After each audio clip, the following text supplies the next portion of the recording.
Hello friends, പുതിയൊരു വീഡിയോയിലേക്ക് എല്ലാ കൂട്ടുകാർക്കും സ്വാഗതം. അങ്ങനെ നമ്മുടെ സുധീഷാണെങ്കിൽ വണ്ടി ഒതുക്കിയിട്ടിട്ട് അവിടെ കിടന്ന് ഉറങ്ങുകയാണ് കേട്ടോ.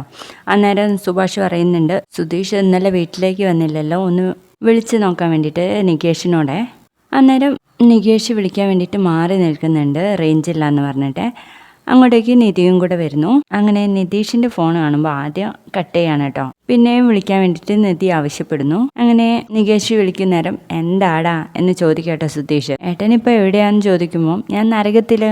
അതിനേട്ടൻ ഇങ്ങോട്ട് വന്നില്ലല്ലോ എന്ന് പറയാണ്. അപ്പോഴേക്കും നിധി വാങ്ങി സംസാരിക്കാൻ കേട്ടോ. സുധീഷ് എവിടെയാന്ന് ചോദിച്ചിട്ട് നിധിയുടെ സൗണ്ട് കേട്ടതും ഇതാരാ എന്ന് ചോദിക്കാണ്. സുധീഷിനെ ഈ സൗണ്ട് കേട്ടിട്ട് മനസ്സിലായില്ലേ.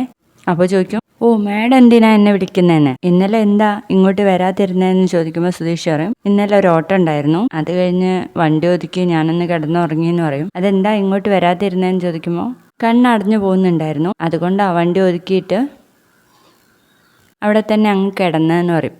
ഇപ്പോൾ ശരിയായില്ലേ, എന്നാ വീട്ടിലേക്ക് പോകുന്നോടെ എന്ന് ചോദിക്കും. ഓ എന്ന് പറഞ്ഞിട്ട് കട്ട് ചെയ്യാണ് കേട്ടോ. അങ്ങനെ നിധി വിളിച്ച ആ സന്തോഷത്തിൽ നമ്മുടെ സുധീഷാണെങ്കിൽ ഭയങ്കര സന്തോഷത്തിലാണ് പോകുന്നത്. അപ്പോൾ തന്നെ അവിടെ ഒരു ആക്സിഡന്റ് നടക്കുന്നുണ്ട്, ഒരു ബൈക്ക് ആയിട്ട് കൂട്ടിയിടിക്കുന്നുണ്ട്. അങ്ങനെ ആളുകളൊക്കെ ഓടിയിട്ട് നമ്മുടെ സുധീഷിനോട് ചോദിക്കും, എവിടെ നോക്കിയാടാ വണ്ടി ഓടിക്കുന്നതെന്ന്.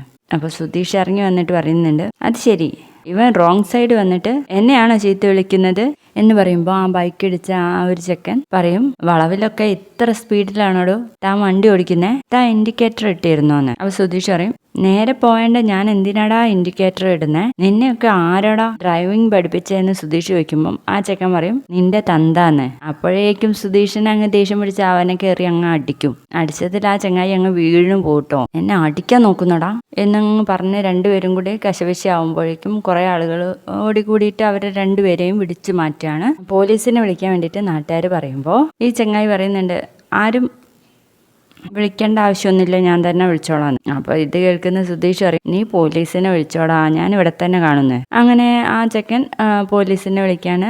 ഡാഡി, എന്നെ ഒരാൾ വന്നിട്ട് വണ്ടി ഇടിച്ചു തെറിപ്പിച്ചു, പോരാത്തതിന് എന്നെ തല്ലി, ഞാനിവിടെ ഒരു ക്ഷേത്രത്തിന് മുന്നിലുണ്ട്, ഡാഡി പെട്ടെന്ന് ഇങ്ങ് വരണം എന്ന് പറയുന്നു. അപ്പോഴേക്കും സുധീഷ് ചോദിക്കും, നിന്നെ രക്ഷിക്കാൻ ആരടാ, നിന്റെ അച്ഛൻ ജില്ലാ കളക്ടർ ആണോന്ന്. അന്നേരം ആ ചെക്കൻ പറയുന്നുണ്ട്, ജില്ലാ കളക്ടർ അല്ലടാ, എൻ്റെ അച്ഛനെ SP പോലീസ് സൂപ്രണ്ട് എന്ന് പറയുമ്പോഴേക്കും നമ്മുടെ സുധീഷ് ആകെ പെട്ടുപോവാൻ കേട്ടോ. ഓ പോലീസാ എന്ന് ചോദിച്ചിട്ട്. പിന്നീട് കാണിക്കുന്നത് നമ്മുടെ നികേഷും ഹരീഷും കൂടെ ചെസ് കളിക്കാൻ കേട്ടോ. അങ്ങോട്ടേക്ക് സുഭാഷ് വരുന്നുണ്ട്. എന്തൊക്കെയാ ഇന്ന് ഫുഡിന് വേണ്ടതെന്ന് ചോദിക്കും. അന്നേരം ഹരീഷ് പറയും, എന്നും പച്ചക്കറി അല്ലേ ഏട്ടാ, ഇന്ന് ചിക്കൻ മേടിക്കാം, എന്തെങ്കിലും ഒന്ന് കടിച്ചു വലിക്കാൻ വേണ്ടേ എന്ന് ചോദിക്കുകയാണ്. എന്നിട്ട് ഹരീഷ് തന്നെ പറയട്ടോ, സുഭാഷ് ഏട്ടൻ പോണ്ട, ഞാൻ പോയിട്ട് ചിക്കൻ മേടിച്ചിട്ട് വരാന്ന്. അപ്പോൾ സുഭാഷ് ചോദിക്കുന്നുണ്ട്, സുധീഷിനെ ഇതുവരെ കണ്ടില്ലല്ലോ, ഇതാ വരുന്നു എന്ന് പറഞ്ഞിട്ട് ഇതുവരെ എത്തിയില്ലല്ലോ എന്ന് പറയുമ്പോഴേക്കും നമ്മുടെ സുധീഷ് ഫോൺ വിളിക്കുകയാണ് കേട്ടോ. എന്നിട്ട് പറയും, ഏട്ടാ ഞാൻ പെട്ടിരിക്കാം, ഞാനിപ്പോൾ വിളിക്കുന്നത് പോലീസ് സ്റ്റേഷനിൽ നിന്നാ, വരുന്ന വഴി ഒരു ആക്സിഡന്റ് പറ്റി, ഏട്ടനൊന്നും ഇങ്ങ് വരുമോ എന്ന് ചോദിക്കും. ഞാൻ എന്താ വരുന്നു എന്ന് പറയാം കേട്ടോ നമ്മുടെ സുഭാഷ്. അപ്പോഴേക്കും നീതിയൊക്കെ അങ്ങ് വന്നിട്ട് എന്താന്ന് ചോദിക്കുന്നുണ്ട്. ഒന്നുമില്ല, ഒരു ആക്സിഡന്റ് കേസാ, ഞാൻ പോയിട്ട് പെട്ടെന്ന് ഇങ്ങ് വരാന്ന് പറയും. അപ്പോൾ ഹരീഷും പറയുന്നുണ്ട് ഞാനും വരാന്ന്. അങ്ങനെ സുഭാഷും ഹരീഷും കൂടെ പോലീസ് സ്റ്റേഷനിലോട്ട് പോകുന്നു. അവിടെയാണെങ്കിൽ അവിടുത്തെ ആ ഒരു SI നമ്മുടെ സുധീഷിനോട് ഇങ്ങനെ ചൂടായിക്കൊണ്ടിരിക്കുകയാണ് കേട്ടോ. നീ SP മകനെ മനഃപൂർവ്വം അല്ലടാ കാറടിച്ച് കൊല്ലാൻ വേണ്ടി നോക്കിയത് എന്നൊക്കെ പറയുമ്പോൾ, അയ്യോ സർ, അയാൾ ആ റോങ് സൈഡ് വന്നത്, ഞാനൊരു തെറ്റും ചെയ്തിട്ടില്ല എന്ന് പറയും. മനഃപൂർവ്വം അവനെ കൊല്ലാൻ നോക്കിയെന്ന് പറയുമ്പോൾ, അയ്യോ കൊല്ലാനോ എന്ന് ചോദിക്കും. അപ്പൊ ആ ബൈക്കിലിരുന്ന ആ ചെക്കനോട് നമ്മുടെ SI പറയും, ഇതിന് ഞങ്ങൾ തന്നെ പരിഹരിച്ചോളാം, സാറങ്ങ് പോയിക്കോന്ന്. വേണ്ട, നിങ്ങൾ എന്താ ചെയ്യാൻ പോകുന്നതെന്ന് എനിക്ക് കൂടെ കാണണം എന്ന് പറഞ്ഞിട്ട് ആ ചെറുക്കൻ അവിടെ തന്നെ ഇരിക്കുകയാണ് കേട്ടോ. അങ്ങനെ ഇവർ വരുന്ന നേരത്തെ ഒരു കോൺസ്റ്റബിൾ ചോദിക്കും, എങ്ങോട്ടാ ഇടിച്ചു കയറി പോകുന്നതെന്ന്. ഇപ്പോൾ ഇവിടെ ഒരു ആക്സിഡന്റ് കേസായിട്ട് വന്നിട്ടില്ലേ, അതെന്റെ അനിയന സാർ എന്ന് പറയുമ്പോൾ, 281 തീരേണ്ടത് ഇപ്പോൾ 109 അവസാനിച്ചിട്ടുണ്ട്, വേഗം അങ്ങ് കയറി ചെല്ലെന്ന് പറയും. അങ്ങനെ കയറി ചെല്ലുമ്പോൾ തന്നെ ആ SI, ഇവരൊക്കെ ആരാ കടത്തി വിട്ടത്, ഇതൊക്കെ ആരാന്ന് ചോദിക്കും. അന്നേരം സുഭാഷ് പറയുന്നുണ്ട്, ഇതെന്റെ അനിയന സാർ, അവന് ഒരുപാട് കാലമായിട്ട് ഡ്രൈവർ പണി തന്നെയാ, ഇതുവരെ അങ്ങനെ ആക്സിഡന്റ് ഒന്നും ആയിട്ട് പറ്റിയിട്ടില്ല എന്ന് പറയും. ഓ അതിന്റെ അഹങ്കാരമായിരിക്കും തന്റെ അനിയൻ ഇങ്ങനെ കാണിച്ചത്, SP മകനെയാ തല തല്ലി പൊട്ടിക്കാൻ വേണ്ടി നോക്കിയത് എന്ന് പറയും. അന്നേരം നമ്മുടെ സുധീഷ് പറയുന്നുണ്ട്, ഞാൻ ഇയാളെ കൊല്ലാനൊന്നും നോക്കിയില്ല, ഇവർക്ക് സ്വാധീനം ഉണ്ടെന്ന് വെച്ചിട്ട് എന്തും പറയാന്ന് വിചാരിക്കണ്ടെന്ന്, മര്യാദയ്ക്ക് മിണ്ടാതിരുന്നു, ഞങ്ങൾക്കറിയാം എങ്ങനെയാ എന്തൊക്കെയാ ചെയ്യേണ്ടതെന്ന് എന്ന് പറഞ്ഞിട്ട് നമ്മുടെ സുഭാഷിന്റെ അടുത്ത് പറയും, SP മകനാ 10 വർഷം ജയിലിലിടാൻ FIR എഴുതിക്കോ എന്നാണ് എന്നോട് പറഞ്ഞിട്ടുള്ളത് എന്ന് പറയുമ്പോൾ നമ്മുടെ സുഭാഷ് പറയും, അയ്യോ 10 വർഷമൊക്കെ ശിക്ഷ അനുഭവിക്കാൻ മാത്രം ഇവൻ അതിന് മാത്രം ഒന്നും ചെയ്തില്ലല്ലോ സാർ, ഇത് നമുക്ക് സംസാരിച്ച് പരിഹരിച്ചൂടെന്ന്. എന്നിട്ട് ആ ചെറുക്കനോട് നമ്മുടെ സുഭാഷ് പറയും, നിങ്ങളല്ലേ ബൈക്കിലുണ്ടായിരുന്ന ആള്, എൻ്റെ അനിയൻ ചെയ്ത തെറ്റിന് എന്ത് വേണമെങ്കിലും ഞാൻ ചെയ്യാന്ന്. അയ്യോ നിങ്ങളൊന്നും ചെയ്യേണ്ടതൊക്കെ പോലീസ് ചെയ്തോളും എന്ന് പറയട്ടോ അയാള്. അപ്പൊ ഇവര് വീണ്ടും ഇങ്ങനെ ഇതേ കുറിച്ച് പറയുന്നത് കേൾക്കുമ്പോ തന്നെ SI പറയും, മിണ്ടാതിരിക്കടോ, എത്ര തവണ ഒരേ കാര്യം തന്നെ ഇങ്ങനെ ആവർത്തിച്ചുകൊണ്ട് പറയുന്നു, ഇറങ്ങിപ്പോ, ഇനി അനിയനെ കോടതിയിൽ വെച്ച് കണ്ടാൽ മതി, എന്തായാലും 14 ദിവസമെങ്കിലും ഇവൻ ജയിലിൽ കിടക്കുന്നു പറയും. എന്നിട്ട് ഒരു കോൺസ്റ്റബിളിനെ വിളിച്ചിട്ട് ഇവരെ പുറത്താക്കാൻ വേണ്ടിയിട്ട് ആവശ്യപ്പെടുന്നു. അങ്ങനെ സുഭാഷിനെയും ഹരീഷിനെയും പുറത്താക്കിയ ശേഷം സുധീഷിനോട് മാറി നിൽക്കാൻ വേണ്ടി ആവശ്യപ്പെടുകയാണ്. എന്നിട്ട് പറയും കോൺസ്റ്റബിളിനോട്, ഇവന്റെ വണ്ടി പിടിച്ചെടുക്ക്, ലൈസൻസും എന്ന് പറയുമ്പോൾ സുധീഷ് പറയുന്നുണ്ട്, അയ്യോ സർ അത് ട്രാവൽസിലെ വണ്ടിയാണ്, എൻ്റെ വണ്ടിയല്ല, അതുകൊണ്ട് പിടിച്ചെടുക്കാനൊന്നും പറ്റത്തില്ല, അത് ശരിയാവത്തില്ല എന്ന് പറയുമ്പോൾ അതിൻ്റെ ഓണറുടെ നമ്പർ കൊടുക്കാൻ വേണ്ടിയിട്ട് SI ആവശ്യപ്പെടുന്നു. അതിൻ്റെ ആവശ്യമില്ല സർ, അത് അവിടെ അറിയിക്കേണ്ട കാര്യമൊന്നുമില്ല എന്ന് പറയുന്നു. നീ എൻ്റെ അടുത്ത് അഹങ്കാരം എടുക്കുന്നോടാ, മുഖമടക്കൊന്നും ഞാൻ തരും, മര്യാദയ്ക്ക് നമ്പർ പറഞ്ഞോ എന്നൊക്കെ പറഞ്ഞ് ഭീഷണിപ്പെടുത്താണ്. അങ്ങനെ നമ്മുടെ സുധീഷ് നമ്പർ കൊടുക്കുകയാണ് കേട്ടോ. അങ്ങനെ ആ തോമസ് ഏട്ടനെ വിളിക്കുന്നു. അയാളോട് പെട്ടെന്ന് ഇങ്ങ് വരാൻ വേണ്ടിയിട്ട് ആവശ്യപ്പെട്ടാണ് കേട്ടോ. അന്നേരം സുഭാഷും ഹരീഷും പുറത്ത് നിന്നിട്ട് എന്താ ഇപ്പം ചെയ്യുക, വക്കീലിനെ വെക്കാൻ വേണ്ടിയിട്ട് പറ്റുമോ എന്നൊക്കെ ഇങ്ങനെ അന്വേഷിക്കുകയാണ്.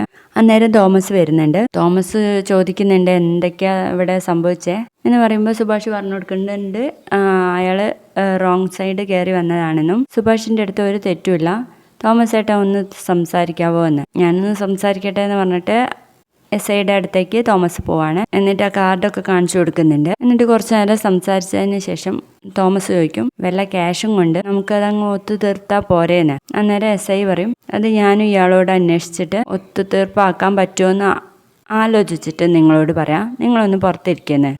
അങ്ങനെ ഈ SP മകൻ്റെ അടുത്ത് സംസാരിക്കുകയാണ് അയാള്. അന്നേരം SP മകൻ പറയും, അവൻ്റെ നക്കാപ്പിച്ച കൊണ്ട് ഈ സംഭവം ഒതുക്കി തീർക്കാന്ന് ഡാഡി സമ്മതിക്കില്ല എന്ന് പറയുമ്പോൾ, നക്കാപ്പിച്ചാക്കണ്ട, നല്ലൊരു പൈസ വാങ്ങിക്കാം, അല്ലെങ്കിൽ ഇത് കോടതിയിൽ പോയാൽ അങ്ങനെ ഈ കേസ് നിലനിൽക്കില്ല, പിന്നെ നിങ്ങൾക്ക് പരിക്കൊന്നും പറ്റിയിട്ടില്ലല്ലോ, ഇതൊക്കെ തള്ളിപ്പോവും, അതിനേക്കാൾ നല്ലത് ഈ ക്യാഷ് വാങ്ങുന്നതല്ലേ, അങ്ങനെ ജയിച്ചു പോകുന്നതല്ലേ എന്നൊക്കെ ചോദിക്കുമ്പോൾ അയാളുടെ മനസ്സങ്ങ് മാറുകയാണ് കേട്ടോ. എന്നിട്ട് വീണ്ടും കോൺസ്റ്റബിളിനെ വിട്ടിട്ട് തോമസിനെ വിളിപ്പിക്കുന്നു. ക്യാഷ് കൊടുത്താൽ സുധീഷിനെ വിട്ടയക്കാന്ന് പറയുന്നു. തോമസ് പോയിട്ട് സുഭാഷിനോടും ഹരീഷിനോടും സംസാരിക്കുകയാണ്. അന്നേരം 50,000 രൂപയാണ് കേട്ടോ പറയുന്നത്. അത്രയും ക്യാഷൊന്നും ഞങ്ങളുടെ കയ്യിലില്ല തോമസ് ഏട്ടാ എന്ന് പറയുമ്പോൾ ഹരീഷ് പറയും, ഓണറോട് ചോദിച്ച് ഞാൻ 15,000 രൂപ ഒപ്പിക്കാം എന്ന് പറയുമ്പോൾ നമ്മുടെ സുഭാഷ് പറയും, അലമാരിയിൽ ഒരു 10,000 രൂപ കാണും, അതും കൂടെ എടുക്കുമെന്ന് പറയുമ്പോൾ തോമസ് പറയുന്നുണ്ട്, അത്രയും മതി, നമുക്ക് അയാളോട് സാവകാശം ചോദിക്കാന്ന്. അങ്ങനെ ഹരീഷ് പോയിട്ട് ക്യാഷ് എടുക്കുന്ന നേരം നികേഷ് അവിടെ ഉണ്ടായ കാര്യങ്ങളൊക്കെ ചോദിക്കുന്നു. അങ്ങനെ ഹരീഷ് പറയാണ് കേട്ടോ. ഇതൊക്കെ നിധി കേൾക്കുമ്പോൾ നിധിക്കാകെ സങ്കടം വരുന്നുണ്ട്. അപ്പൊ നിധി കൂടി വരാന്ന് പറഞ്ഞിട്ട് ഹരീഷിന്റെ വണ്ടിയുടെ പിറകിലിരുന്ന് വരികയാണ് കേട്ടോ. അങ്ങനെ ഈ ക്യാഷ് ഒപ്പിച്ചു കൊടുക്കുന്ന സമയത്ത് നമ്മുടെ ഹരീഷ് പറയും, സുധീഷ് ചേട്ടന്റെ ബാഗിൽ ഒരു 25,000 രൂപ കൂടി ഉണ്ട് എന്ന് പറയുമ്പോൾ, അയ്യോ അതൊന്നും എടുക്കണ്ട, അവൻ എന്തെങ്കിലും ആവശ്യത്തിനായിരിക്കും അത് വെച്ചിട്ടുണ്ടാവുക എന്ന് സുഭാഷ് പറയണേ. അങ്ങനെ ഓരോ ആവശ്യത്തിനും വേണ്ടിയിട്ട് തന്നെയാണ് ഏട്ടാ എല്ലാവരും പൈസ മാറ്റി വെക്കുന്നത്, ഇതിപ്പോൾ ഇങ്ങനെ ഒരു സംഭവം ആയിപ്പോയില്ലേ, അപ്പോൾ ആ പൈസ എടുത്തേ പറ്റുള്ളൂ എന്ന് പറഞ്ഞിട്ട് ആ പൈസയും കൂടെ എടുത്തിട്ട് നമ്മുടെ തോമസ് ഏട്ടൻ്റെ കയ്യിൽ അങ്ങ് ഏൽപ്പിക്കുകയാണ് കേട്ടോ. അങ്ങനെ എല്ലാവരും കൂടി SIയുടെ അടുത്തേക്ക് വരുന്ന സമയത്ത് നിധിയാണെങ്കിൽ നമ്മുടെ സുധീഷിനെ ലോക്കപ്പിൽ കണ്ടിട്ട് ആകെ ഞെട്ടിത്തരിച്ച് നിൽക്കുന്ന ഒരു ഭാഗത്തോടെ ഇന്നത്തെ എപ്പിസോഡ് കഴിയാണേ.